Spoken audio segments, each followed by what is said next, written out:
Ibang klase talaga si Lord, no?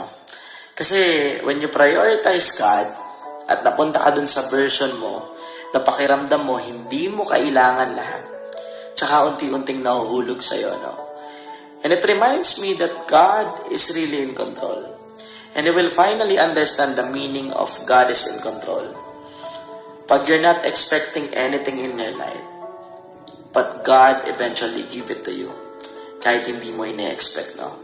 Na maiintindihan mo na whatever meant to happen o yung mga bagay na para sa'yo, it will always come to you pag i-prioritize mo si Lord. Kaya grabe po yung impact this morning sa akin ng Isaiah 60:22 that when the time is right, I, the Lord, will make it happen.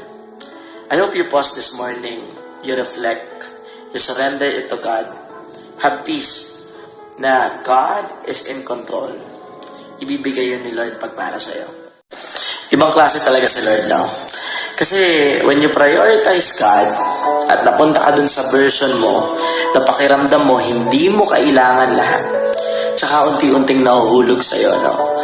And it reminds me that God is really in control. And you will finally understand the meaning of God is in control.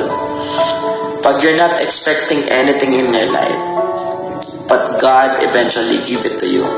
Kahit hindi mo ine-expect, no?